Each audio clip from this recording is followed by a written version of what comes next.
सुप्रभात बच्चों, मैं आपकी हिंदी की टीचर हूँ। आज हम पार्ट 2 चांदी का जूता पढ़ेंगे। बच्चों, मैं आपको बता दूं इस पार्ट में हम क्या पढ़ने वाले हैं।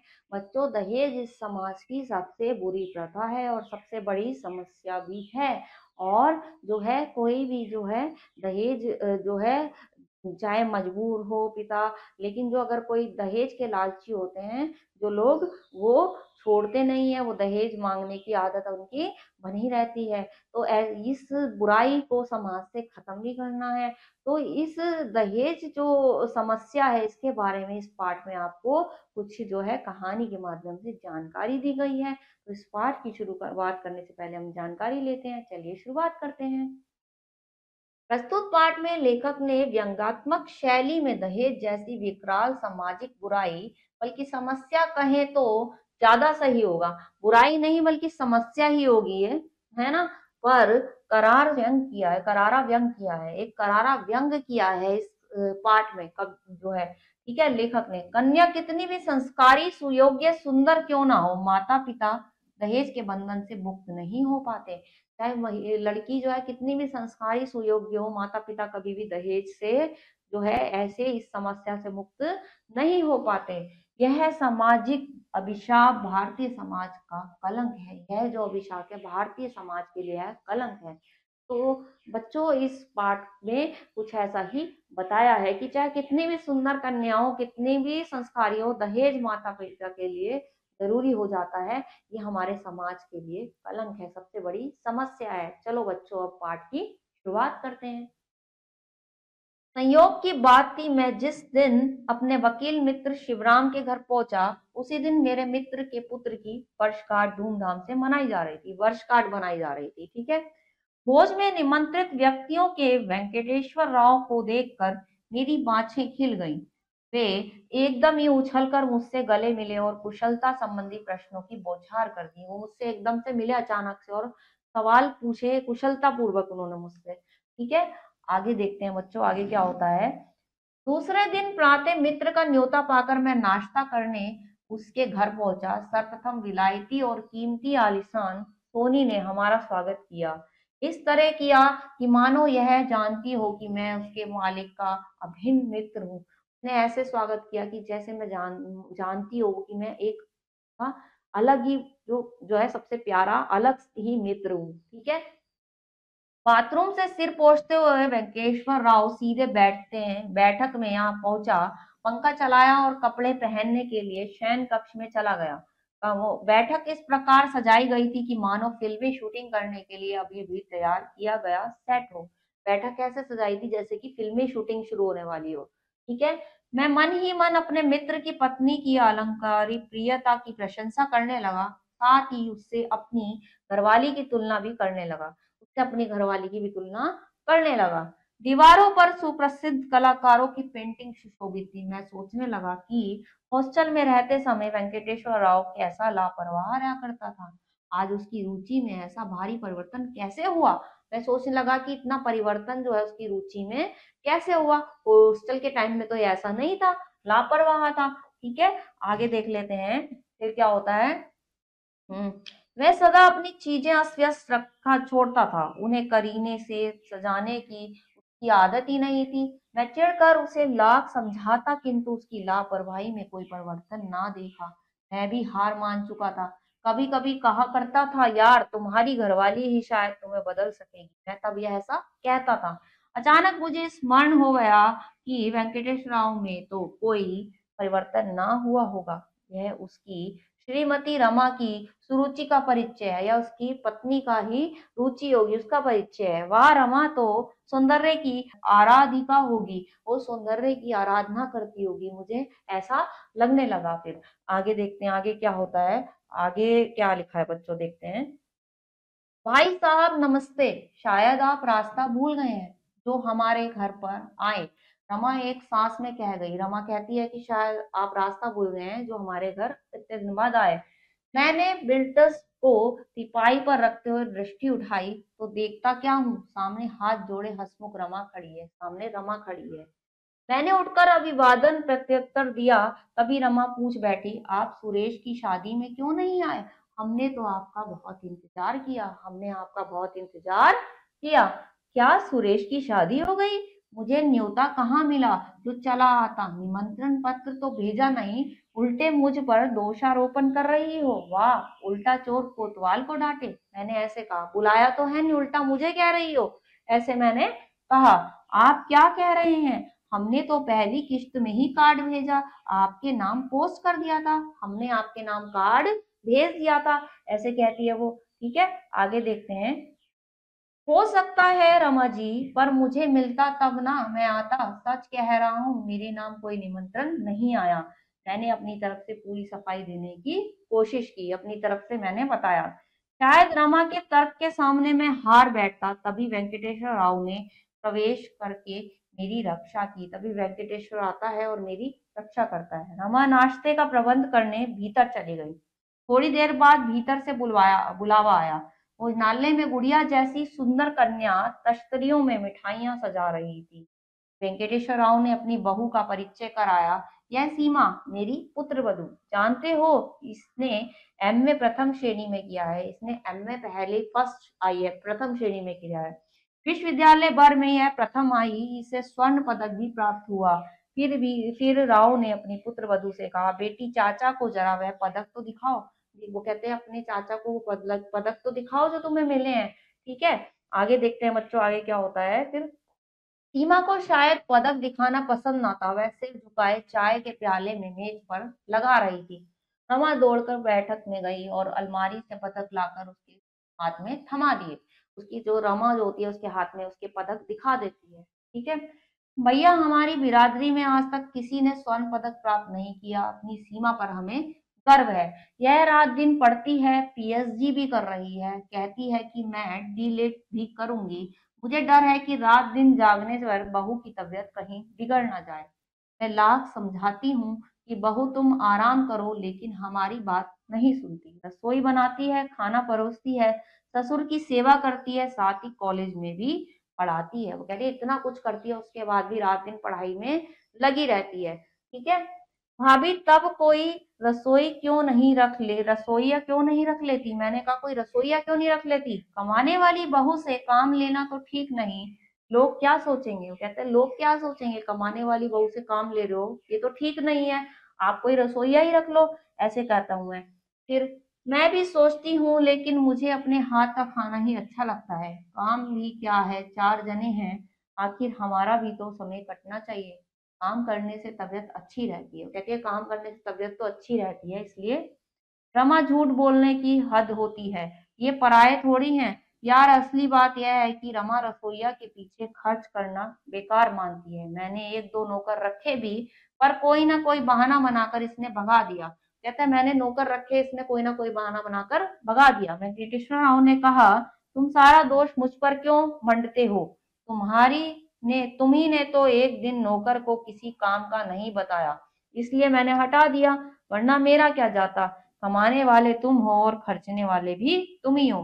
मैं आराम से बैठ जाती हूँ, मुझे क्या पड़ी है हाथ चलाने की। रमा खींच उठकर कहती है, मैं आराम से बैठ जाती हूँ, मुझे क्या पड़ी है। आगे देखते हैं। मैंने बीच बचाव का ख्याल से समझाया, अपना काम खुद करने में बुरा क्या है? भाभी का समय भी कटेगा और तुम भी बढ़िया खाना मिलेगा। कहते हैं मैंने भी ऐसा कहा कि भाभी का टाइम भी कट जाएगा और तुम्हें भी अच्छा खाना मिलेगा।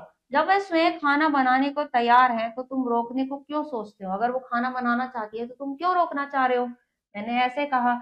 आगे देखते हैं।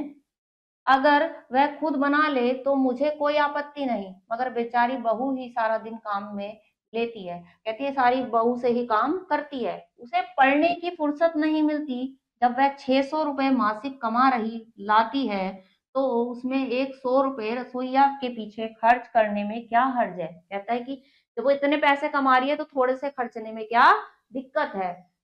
अगर अशिक्षित बहू घर आती तो क्या होता? मेरे भाई के घर के हालात जानते हो? वो कहता है मेरे भाई के घर के हालात जानते हो? आगे देखते हैं, आगे क्या कहता है। फिर आगे कहता है, वे 50,000 रुपए दहेज लेकर मैट्रिक पास बहू को घर लाए हैं। 50,000 रुपए दहेज पे जो है लेकर मैट्रिक पास बहू को लाए हैं। वह रानी की तरह बैठी रहती है, परोसने तक का काम नहीं करती। परोसने तक का काम नहीं करती वो, ऐसी है। कोई उसे छोटा मोटा काम बता दे तो कहती है मेरे पिताजी ने इसलिए 50,000 रुपए नहीं दिए हैं कि मैं आपके घर बेगारी करूं। वो हमेशा ये कहते हैं कि मेरे पापा ने इसलिए पैसे नहीं दिए हैं कि तुम्हारे घर काम करूं। वे रुपए बैंक में जमा कर दो तो ब्याज मिले, उससे नौकर चाकर रख लो, आखिर मेरी बहू तो ऐसी नहीं है। कह रहा मेरी बहू कम से कम उससे अच्छी है, ऐसी तो नहीं है। बेचारी अपना एक भी मिनट आराम करने में नहीं बिताती, समझो यह हमारी खुशकिस्मती थी, ऐसी बहू हमें मिली। पति को बहू की तारीफ के पुल बांधते देख रमा से रहा न गया। वह तनकर बोली, मैं ही चाकरी करने के लिए पैदा हुई हूं ना। फिर वो चिढ़ के कहती है कि मैं ही पैदा हुई हूँ काम करने के लिए शायद। मेरे बाप दादे जमींदार थे, हमारे मायके में नौकर चाकर गाड़ी वाड़ी सब कुछ थी, लेकिन मैं यहाँ क्या भोग रही हूँ। कहती है मैं यहाँ क्या कर रही हूँ। ठीक है, ऐसा कहती है। आगे देखते हैं आगे क्या होता है बच्चों। बात बढ़ते देख वेंकटेश्वर राव के साथ बैठक में आ गया। वेंकटेश्वर राव ने सिगरेट का केस आगे बढ़ाते हुए कहा, यार मैं जानता हूं कि तुमने सिगरेट पीना छोड़ दिया है, पर मेरी कसम तुम एक सिगरेट तो पी लो। नहीं मत कहना वरना मुझे दुख होगा। मत मत कहना, तुम मना मत करना, ऐसा कहता है। मैं उस हालत में राव को अप्रसन्न नहीं करना चाहता था। सिगरेट जलाकर कश लेते हुए मैं सोचने लगा, राव के घर नाहक तनाव आ गया है। मैं सोचने लगा राव के घर तनाव आ गया है। ठीक है। राव ने एश ट्रे लगकर टिपाई पर रखा। मेरी उत्सुकता जगी। वह चांदी का बना था क्या? वो जो क्या बना था? उल्टे पैर के जूते की आकृति का था क्या? जो ट्रे था वो चांदी की आकृति का उल्टे पैर का जूता था सब। इस किस्म का एश ट्रे मैंने पहली बार देखा। मैंने पूछा, यार तुमने इसे कहाँ से खरीदा? मैंने पूछा इसे कहाँ से खरीदा? राव दार्शनिक की भांति गंभीर हो गया। फीसी फीकी मुस्कान से उसने चेहरे पर खिल उठी। उसके मुस्कान पे जो है फीकी सी मुस्कान आई उसके चेहरे पर। ठीक है, क्या होता है उसमें, दोस्त मैं तुमसे क्यों छिपाऊं, यह एस्ट्रे मेरे खोते आदर्शों का उपहास करने वाला स्मरणीय चिन्ह है। तुम जानते हो हमने कॉलेज में पढ़ते समय शपथ ली थी कि हम भूल कर भी दहेज नहीं लेंगे। हमने यह कहा था। यह भी जानते हो कि हमने अपने विवाह के समय इसका पालन भी किया। हमने विवाह के समय पालन भी किया है। पर क्या बताऊं, जब मेरे पुत्र सुरेश के विवाह का प्रश्न उठा तब मैंने बिना दहेज के एक मित्र की कन्या के साथ रिश्ता पक्का किया। बिना दहेज के जो है रिश्ता पक्का किया। मेरी श्रीमती जी को वह रिश्ता पसंद नहीं आया। मेरी पत्नी को वह रिश्ता पसंद नहीं आया। कई अच्छे परिवारों की लड़कियां पिताओं ने मेरे घर के अनेक बार परिक्रमाएं की, किंतु देवी रमा उन भक्तों की दक्षिणा पर प्रसन्न नहीं हुई थी। तो मेरी पत्नी है वो प्रसन्न नहीं हुई थी। ठीक है, आगे देखते हैं बच्चों। आखिरकार मैंने यह रिश्ता तय किया। रमा ने सीमा को देखा, पसंद किया, रिश्ता पक्का भी हो गया, निमंत्रण पत्र भी छप गए। ठीक है, आगे देखते हैं बच्चों आगे क्या होता है। आगे क्या लिखा है, विवाह में केवल 15 दिन रह गए थे। रमा सोच रही थी कि सीमा के पिता सिविल सप्लाई अफसर हैं, दोनों हाथों खूब कमाया होगा, बिना मांगे हजारों दक्षिणा मिल जाएगी। रमा को ऐसा था कि बहुत सारा कुछ मिल जाएगा। आखिर ना मालूम कैसे उसके कानों में यह भनक पड़ी कि सीमा के पिता बड़े ही भद्र पुरुष हैं, ईमानदार हैं। सीमा के पिता बहुत ज्यादा ईमानदार हैं। उन्होंने कभी रिश्वत नहीं ली, इसलिए वह विवाह ठाट से तो करेंगे किंतु दहेज में एक पैसा नहीं देंगे। जब सुंदर सुशील योग्य कन्यादान की रस्म अदा कर रहे सौंपते हैं तो दक्षिणा क्यों चुकाएं? जब पिता जो है ऐसी पुत्री सौंप रहे हैं, सुंदर भी है सुशील भी है सब कुछ है, तो वो दहेज क्यों दे? इसलिए वो नहीं देंगे। मैंने भी कभी सीमा के पिता से दहेज की मांग नहीं की थी। रमा मुझ पर दबाव डालने लगी, मैं सीमा के पिता से दहेज की रकम की बात पक्की कर लूं। रमा ने मुझ पे दबाव डाला।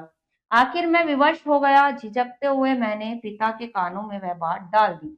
मैंने सिर्फ इतना ही कहा, भाई साहब कई लोग 2 लाख रुपयों की दहेज का लोभ दिखाते हैं, मेरे घर आए, लेकिन मैंने उन सभी रिश्तों को ठुकरा दिया। मैंने सिर्फ लड़की को योग्य सुशील और सुंदर देखना चाहता था, लेकिन मेरी श्रीमती कुछ और सोचती है। मैं यही कहूंगा कि हम दोनों परिवारों की प्रतिष्ठा का ध्यान रखते हुए उचित रकम अवश्य दें। मैंने घुमा फिराकर मतलब अपनी बात रख दी, क्योंकि मैं दहेज मांगना भी नहीं चाहता था। ठीक है, आगे देखते हैं। ये शब्द कहकर मैं घर लौट आया। वह भले मानुस थे, मुझ पर नाराज नहीं हुए, लेकिन मैंने घर लौटकर रमा को सूचना दी। अच्छी खासी रकम दहेज में मिल जाएगी, तुम फिक्र मत करो। विवाह के दिन तक मुझे तंग करती रही, तुमने यह क्यों नहीं कहा कि 50,000 रुपए का दहेज मिलने पर ही हम आपकी कन्या को ब्याहेंगे। वो ऐसा कहती है कि तुमने ऐसा क्यों नहीं कहा। मैंने एक सप्ताह बाद सुना कि सीमा के पिता राइस मिल्स एसोसिएशन के सदस्यों को घर बुलाया था। राइस मिल्स एसोसिएशन ने कन्या को एक बहुत बड़ा चांदी का बर्तन भेंट किया था। ये बर्तन जो है उन्होंने भेंट किया था, वही बर्तन हमें दहेज में प्राप्त हुआ है। मेरी श्रीमती जी ने विवाह संपन्न होते ही बर्तन लेकर कमरे में सुरक्षित रख दिया। मुझे अलग से बुलाकर बर्तन का ढक्कन खोला, उसकी आंखें विस्मय चमक उठी। नोटों के बंडलों से वह बर्तन भरा हुआ था। वो बर्तन जो है नोटों के बंडलों से भरा हुआ था। रमा ने सारे बंडल जमीन पर उड़ेल दिए। उसने कुल मिलाकर 60,116 रुपए थे, जो है उसमें इतने रुपए थे। रमा सीमा के पिता की उदारता की प्रशंसा करती रही। वे सभी नोट एकदम नए थे। मुझे तो डर लगा कि कहीं जाली नोट तो नहीं, मुझे ऐसा लगा कि नकली नोट तो नहीं है ये। रमा रुपयों के बंडलों को एक बक्से में सजाने लगी। मैंने बर्तन में हाथ डाला तो कोई और चीज हाथ लगी। वह चांदी का जूता था, मेरे संगनी की बहू का जूता। मेरे सिर पर नहीं, दिल पर मारा गया था। तो वो बता रहे उसमें क्या था, चांदी का जूता था। ये वही जूता है। वो सारी कहानी बताता है, और इस कहानी को पढ़ के बच्चों ऐसा लग रहा है कि देखो कितनी सुशील और कितनी सुंदर, और घर में काम भी करती थी, किस तरह की लड़की थी, फिर भी दहेज मांगा गया।